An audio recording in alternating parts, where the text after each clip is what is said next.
karena akses jalan darat terputus akibat tertimbun material longsor.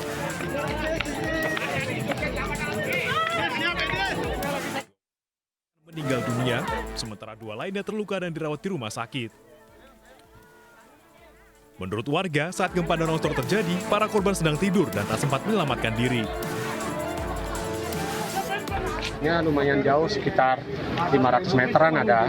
Kita saling menyelamatkan diri karena sepanjang jalan itu banyak titik longsor, Pak. Untuk menjangkau rumahnya itu sangat sulit sekali, sehingga sekitar jam 5-an masyarakat baru berduyun-duyun ke sana. Mereka itu udah tertimbun, Pak. Makanya kita ngeluarinnya itu susah sekali sambil kita nelpon teman-teman di puskesmas biar cepat dapat pertolongan.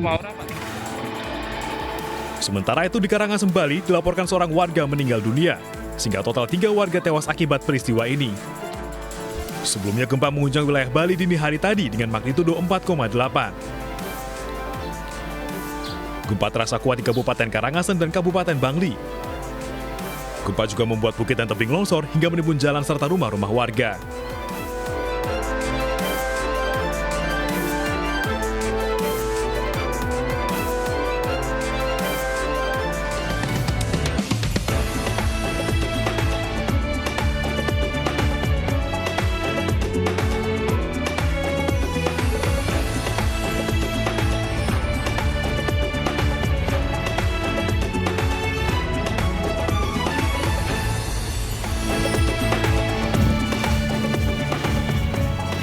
Halo, selamat sore pemirsa, kita berjumpa di Newsroom Weekend, program yang akan menyajikan informasi secara komprehensif bersama saya Anissa Dasuki.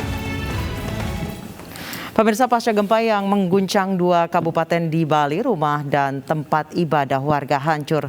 Sejumlah warga terpaksa mengungsi di sejumlah lokasi. Di Dusun Cegi, Desa Ban, Karangasem, Bali ini gempa berkekuatan 4,8 magnitudo yang terjadi pada Sabtu dini hari menghancurkan rumah-rumah warga dan tempat ibadah. Di lokasi ini sebanyak 21 rumah warga dilaporkan hancur dan nyaris rata dengan tanah. Pendataan masih dilakukan pihak berwenang dengan mendatangi lokasi terdampak di Desa Ban, Karangasem, Bali. Di Kabupaten Karangasem, dilaporkan 1 orang meninggal dunia akibat gempa. Sementara itu di Bangli, Bali, dampak gempa menghancurkan rumah warga yang tertimbun material longsor dari perbukitan. Longsor yang disebabkan gempa membawa sejumlah material mulai dari batu besar hingga pohon yang menimpa rumah warga. Di lokasi ini 5 rumah warga hancur diterjang material longsor yang jatuh dari atas bukit. 4 warga yang sempat tertimbun longsor berhasil dievakuasi dan dalam kondisi selamat. Akibat longsor yang disebabkan gempa, terdapat 3 titik longsoran. Akses jalan dari Kintamani menuju lokasi longsor tidak dapat diakses warga.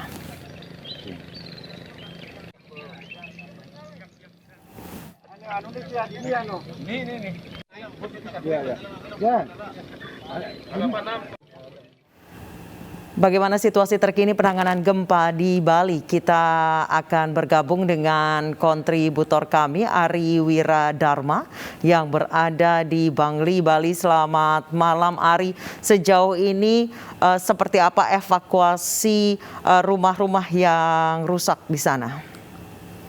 Ya, selamat malam rekan Nisa. Dapat saya laporkan langsung dari Dermaga Kedisan, tepatnya di jalur penyeberangan dari daerah yang terdampak. Saat ini untuk penanganan dampak gempanya sendiri sudah dilakukan dari tadi pagi oleh tim gabungan dari BPBD, TNI, Polri. Namun karena terkendala cuaca dan kondisi tanah di sekitar masih sangat labil, sehingga penanggulangan bencana dihentikan sore tadi. Baik, Ari. Sementara, ya. Ari, masihkah terasa sampai saat ini gempa susulan? Sampai saat ini tidak lagi dirasakan adanya gempa susulan, namun longsor susulan masih terjadi. Hal itu yang menyebabkan upaya penanggulangan, terutama akses jalan yang dilakukan oleh tim gabungan, dihentikan sementara waktu. Rencananya besok pagi baru akan dilanjutkan kembali. Baik, tadi diinformasikan bahwa longsor ini, material longsor menutup akses jalan. Jalan mana saja yang sampai saat ini masih tertutup, Ari? Sampai saat ini ada 3 desa di wilayah desa Kintamani yang terisolir, yaitu jalur atau akses jalan yang menghubungkan dari desa Buahan menuju pertama desa Abang Songan, Abang Batu Dinding, dan desa Trunyan. Oke, sejauh ini adakah warga yang melaporkan kehilangan anggota keluarga? Sampai saat ini laporan sementara korban akibat terjangan tanah longsor itu ada 2 korban meninggal dunia dan 3 masih dirawat di rumah sakit umum. Sampai saat ini belum ada perkembangan korban tambahan lain. Baik, sejauh ini apakah sudah terdata berapa total jumlah rumah yang rusak di sana? Untuk pendataan sendiri masih dilakukan oleh BPBD Kabupaten Bangli. Sejauh ini total kerusakan rumah yang terjadi di seluruh Kabupaten Bangli itu mencapai sekitar belasan atau mencapai puluhan, karena di 3 desa ini aja yang terisolir saat ini itu sudah mencapai belasan rumah yang mengalami kerusakan. Untuk data pastinya belum bisa dipastikan sampai saat ini. Baik, Ari, di tanah yang longsor akibat gempa itu di bagian atasnya biasanya digunakan sebagai apa? Apakah perkebunan atau hutan?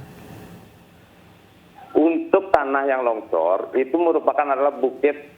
Di sini disebut Bukit Abang. Di atasnya itu perbukitan dan ada juga di bagian pinggang dari bukit itu memang ada penduduk di sana, di wilayah balik bukit namanya. Oh, ada penduduk ya di bagian yang longsor ya? Di pinggang enggak, di bagian pinggangnya. Kalau di puncaknya enggak ada. Oh, di puncaknya tidak ada, tapi di bagian pinggang perbukitan itu ada warga. Apakah di situ juga, di desa itu juga terdampak longsor? Sejauh ini laporannya sementara belum ada. Baik, sejauh ini tadi Anda mengatakan bahwa evakuasi dihentikan sementara karena longsor masih terus saja terjadi. Seperti apa kondisi cuaca saat ini di sana? Ya, dapat saya laporkan dari sebenarnya upaya penanggulangan longsor sudah dilakukan dari siang hari. Cuma sempat terjadi hujan, di samping itu karena kondisi tanah di seputaran TKP longsor itu masih sangat labil, sempat beberapa kali material longsoran berguguran, termasuk juga bebatuan yang cukup besar. Hal itu yang menyebabkan sehingga petugas menghentikan sementara waktu sampai kondisi membaik. Baik, saat ini warga yang rumahnya rusak, tadi Anda mengatakan ada belasan rumah yang rusak karena longsor. Kemana mereka mengungsi? Untuk warga yang terdampak, terutama warga yang rumahnya mengalami kerusakan, sejauh ini mereka melakukan pengungsian secara mandiri ke kerabatnya yang terdekat, yang tentunya lokasinya lebih aman. Baik, terima kasih. Ari Wiradharma melaporkan langsung dari Bangli, Bali. Selamat bertugas kembali, Ari. Pemirsa, korban tenggelam susur sungai asal Majalengka, Jawa Barat pagi tadi telah dimakamkan. Korban merupakan pelajar MTS Harapan Baru, Cijantung, Ciamis. Usai disolatkan di Masjid Jami Baitul Muslimin, korban tenggelam susur sungai asal Majalengka, Jawa Barat, Sabtu pagi dimakamkan di TPU Wangkelang, Kecamatan Cigambul. Tetangga, saudara, dan keluarga korban turut menghantarkan jenazah hingga selesai prosesi pemakaman. Korban Aldo Maulana Majid merupakan anak pertama dari 2 saudara siswa MTS yang baru 3 bulan mengikuti belajar tatap muka. Jenazah ditemukan itu sekitar jam 10 malaman ya Pak Umi ya. 10 malam kondisinya udah bengkak, lama terendam air. Jadi seluruh tubuhnya udah banyak air. Nggak ada luka-luka atau gimana? Selain Aldo Maulana, terdapat 1 pelajar lain dari MTS Harapan Baru yang ikut dalam susur sungai. Pelajar lain tersebut selamat saat peristiwa terjadi. Sementara itu, suasana duka masih menyelimuti keluarga korban di rumah duka di Sukmajaya, Depok, Jawa Barat. Korban Muhammad Kafka Firmansyah menjadi 1 dari 11 korban meninggal dunia tenggelam saat mengikuti kegiatan susur sungai. Jenazah telah dimakamkan di pemakaman keluarga di kawasan Cipayung, Sukmajaya, Depok, Jawa Barat. Minggu lalu Pak, video call, dia minta pulang. Ya aku pulang ya gitu.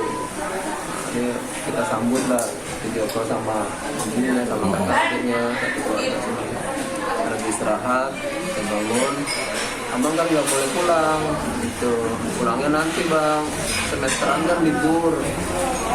Desember bukan ganjil, nanti ayah jemput, gitu ceritanya.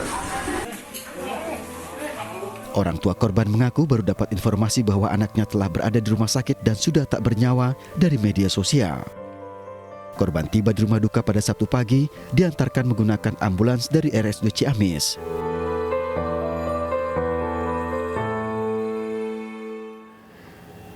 Pemirsa, sebelumnya 11 siswa Madrasah Sanawiyah tewas saat menjalankan program sekolah. Sejumlah orang tua murid meminta pihak sekolah bertanggung jawab.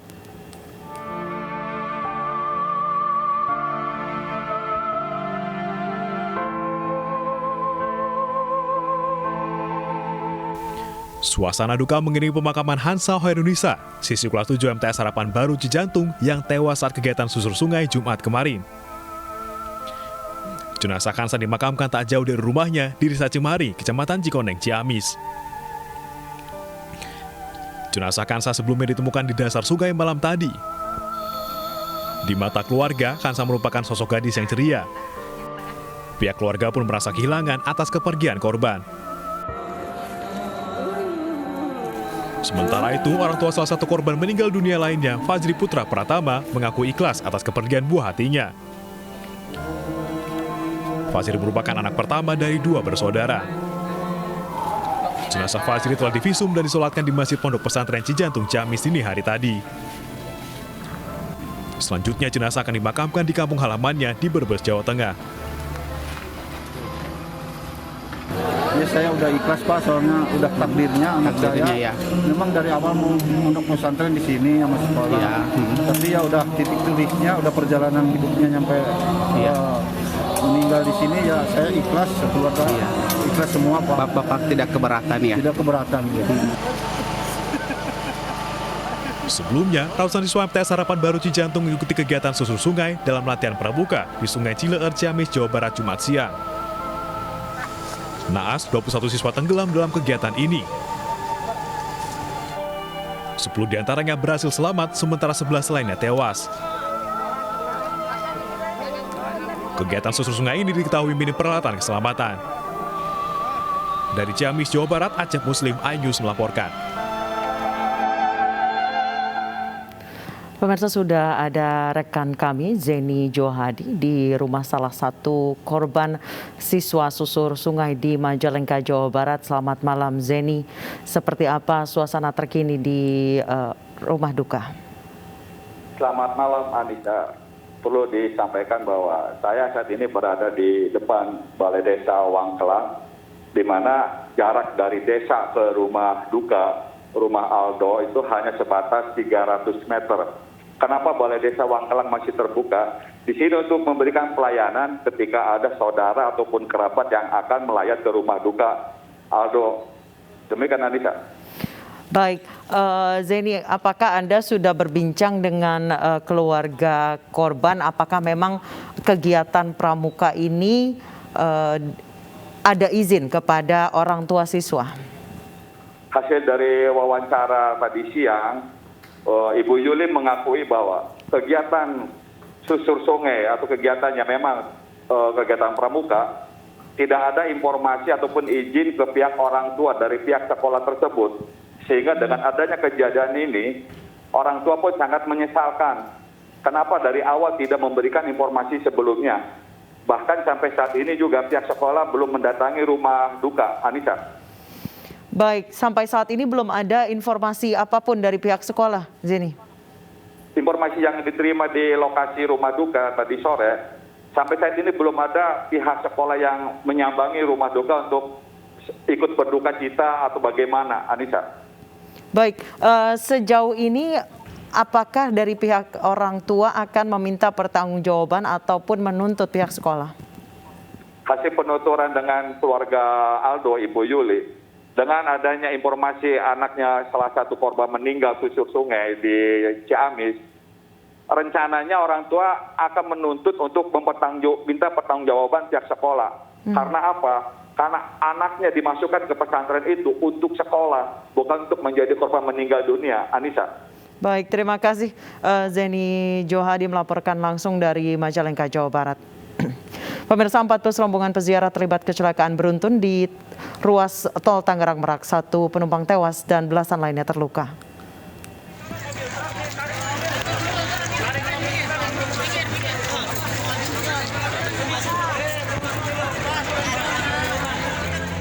Kecelakaan beruntun terjadi di kilometer 69 tol Tangerang Merak, Banten pagi tadi.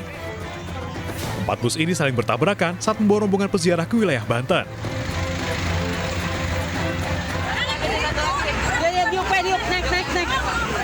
Akibatnya 1 orang tewas, sementara 18 lainnya luka-luka. Kecelakaan bermula saat sebuah truk bak terbuka memotong jalur rangkaian bus peziarah. Salah satu bus pun mengerem mendadak dan ditabrak oleh 3 bus lainnya. Bagian depan dan belakang bus pun rusak berat. Sempat terjadi kemacetan sepanjang 2 km di lokasi kejadian. Kecelakaan beruntun mengakibatkan memang kurang antisipasi dan jaga jarak aman. Yang kendaraan pertama mengurangi kecepatan, yang kedua, 3 dan 4 kurang jaga jarak aman. Akhirnya terjadilah kecelakaan beruntun. 18 korban luka ringan dibawa ke Rumah Sakit Sari Asih Serang untuk dirawat. Sementara kasus kecelakaan ditangani di Telantas Polda Banten.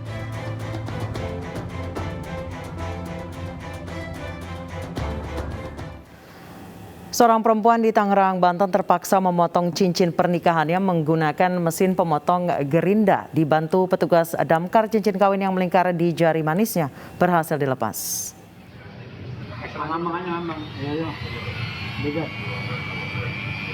Cincin emas kawin yang mengikat di jari manis seorang wanita ini terpaksa harus dipotong menggunakan mesin gerinda oleh petugas damkar Kota Tangerang Selatan.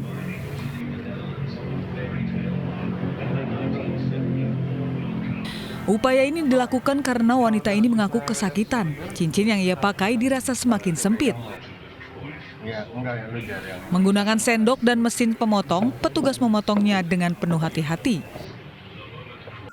Lamanya proses evakuasi kurang lebih 10 menit, tidak ada kendala.